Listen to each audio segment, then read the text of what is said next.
Donald Trump continues to garner huge crowds at his rallies, but the latest polls haven't been that great for him. In fact, a new poll showing that Donald Trump's unfavorability rating hit 70%. That's up 9% from this time last year. Hillary Clinton, of course, not doing well in that department either, rating at 55%. But the problem is for Trump, in the most notable poll, Bloomberg's, it shows that Hillary's got a lead now, 49% to 37% nationally.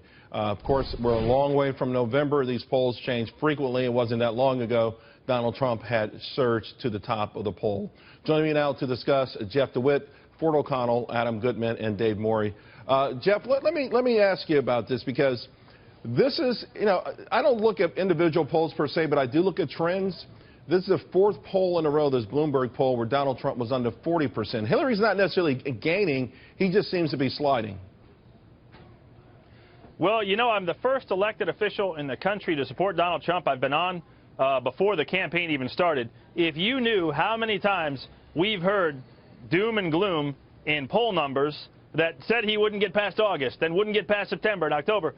And so I don't put much faith in it, because when voters go into the voting booth, he keeps coming out on top. And now he has more votes than ever in the history of a Republican primary, and 3.5 million more votes than any of his competitors, and dispatched 16 competitors. So I don't put much faith in that. He's going to turn out fine. Right now the media's been playing into the narrative of who's the better politician, and I don't know if anyone can out-politician the Clintons. But we're going to turn this into, really, it's not who's the better politician, but who's going to get things done. Yeah, I don't disagree with that, but I just wonder if you whistle past the graveyard. Ford, we made a big deal of it when Donald Trump surged to the top of the polls not long ago. So, it's not necessarily, it is news, it's the news cycle, and whatever is the news of the day, that's what we kind of feature and focus on. But I think it might be a mistake to some degree to completely, just dismiss these out of hand. Absolutely. Donald Trump has to start listening to basically his campaign staff, and he's got to stop winging it. Yes, it worked in the primary, but it was a crowded field. He was the most entertaining candidate, and the press didn't have a stake in that. Now it's all over. He's going up against a seasoned machine, and the media's in the tank for it. He's got to start listening to his people, because the idea is to stay focused, not go down rabbit holes, chase judges, and basically be able to take advantage of political opportunities like Orlando, where he is seen as +5 in Bloomberg about combating terror, and +4 about who's the next best person to take on the next Orlando situation. He should be soaring in the polls right now, and instead he's floundering. Dave Morey, I mean, obviously, as a Democrat, you're happy with this, but I'm sure you're not making reservations for January just yet, are you? Front runners live in very dangerous territory. We've learned that over all the campaigns we've worked on, for sure. And Trump, I think, missed the exit ramp to the general election strategy, as Ford said and some of the other commentators have said. He's got to find that exit ramp. At a time when 19% believe we're on the right track, 81% believe we're on the wrong track. Trump is down, as you say, Charles, by 12 points to Hillary Clinton. He's got time, but he's got to recognize he missed the exit ramp, find a map, find Google Maps, find someone in the driver's seat next to him, someone to tell him that he missed that exit ramp, and then, he's got to change the dialogue here to get back in the race. The problem, though, Adam, is that Donald Trump got to where he is by ignoring all you experts.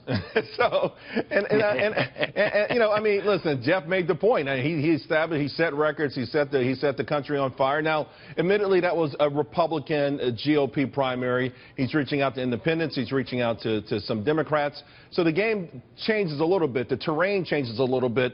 What pieces of advice that he might be ignoring now do you think he should take? Okay. Two things. Let me say one thing first about polls. Polls are snapshots in time. I think the polls that you saw from NBC, Bloomberg, reflected a very bad week. I think most of us would agree, for Donald Trump in the last week, and a very good week for Hillary. She wraps up the nomination. Obama comes in heavy for her.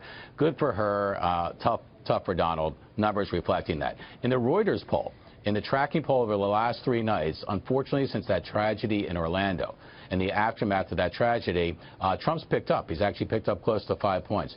Don't take any of these polls overly seriously yet, because it's almost like in Kentucky Derby Day. They have 14 races. The Derby's the 12th race. We're like in the 5th race right now. And if you want to talk about circling a date, Charles, circling a date where polls are really going to count. Well, real quick then, because we're going to wrap up this segment. Okay. Then, Adam, so you almost answered my question without necessarily directly answering it. there are certain things then that he probably should avoid so that Hillary doesn't get these swings in momentum.